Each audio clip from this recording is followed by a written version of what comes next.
आज महाराष्ट्र से एक बुरी खबर है। जलगांव में एक बड़ा हादसा हो गया।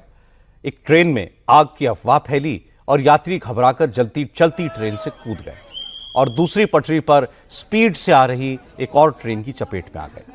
इस भयानक हादसे में 12 यात्रियों की मौत हो गई है और 35 लोग बुरी तरह जख्मी हैं। असल में लखनऊ से मुंबई जा रही पुष्पक एक्सप्रेस जब जलगांव के परधाने और महेजी स्टेशनों के बीच गुजर रही थी, तब कुछ यात्रियों ने ट्रेन के नीचे से चिंगारी निकलती हुई देखी। उन्होंने ट्रेन की चेन पुल कर दी। चूंकि ट्रेन में आग लगने की अफवाह फैल गई थी, कई यात्री चलती ट्रेन से सामने वाले ट्रैक पर ही कूदने लगे।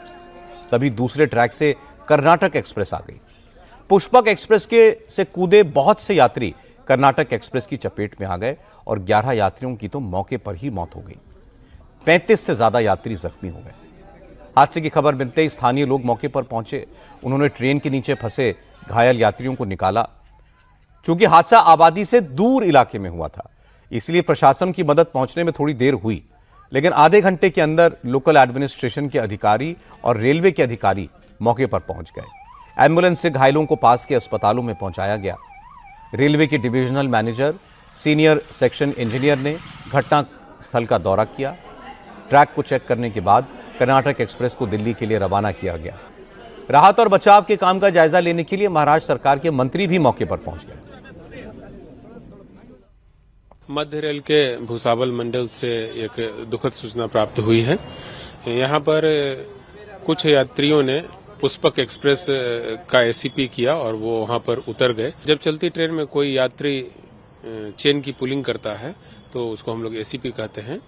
पुष्पक एक्सप्रेस में इसी तरह की चेन पुलिंग किसी यात्री द्वारा की गई है और उसके बाद कई यात्री जो है रॉन्ग साइड में, जिधर से दूसरे ट्रेन के आने की संभावना रहती है, वहां उतर गए, जिसके कारण वो लोग कर्नाटक एक्सप्रेस की चपेट में आए। कुछ यात्री जलगांव से वहां पर चढ़े थे और संभवतः वही लोग उतरने के लिए वहां पर चेन पुलिंग किए हैं और जिसके बाद वो लोग रॉन्ग साइड से जाने की कोशिश कर रहे थे, जिसके चलते वहां पर सभी लोग चपेट में आए। इस घटना पर राष्ट्रपति और प्रधानमंत्री के अलावा महाराष्ट्र के मुख्यमंत्री देवेंद्र फडणवीस, यूपी के सीएम योगी आदित्यनाथ और गृहमंत्री अमित शाह ने अफसोस जाहिर किया। देवेंद्र फडणवीस इस वक्त डावोस में हैं। उन्हें जैसे ही हादसे की खबर मिली तो उन्होंने अपनी सरकार के मंत्री गिरीश महाजन को फौरन मौके पर जाकर रेस्क्यू ऑपरेशन का जायजा लेने को कहा। इसके बाद देवेंद्र फडणवीस ने हादसे में मारे गए लोगों के परिजनों को 5-5 लाख रुपए की फौरी मदद की घोषणा की है। घायलों का राज्य सरकार की तरफ से मुफ्त इलाज किया जाएगा। नासिक के डिविजनल कमिश्नर प्रवीण गेडाम ने बताया कि जलगांव के डीएम और दूसरे स्थानीय अधिकारी राहत और बचाव के काम के लिए मौके पर मौजूद हैं। इस हादसे के शिकार लोगों के बारे में रेलवे और जलगांव जिला प्रशासन ने कुछ हेल्पलाइन नंबर जारी किए हैं। लोग अपने परिजनों के बारे में इन नंबर्स पर कॉल करके जानकारी ले सकते हैं। अभी तक जो जानकारी मिली है उसमें 11 लोगों की मृत्यु हो चुकी है और 5 लोग घायल हैं।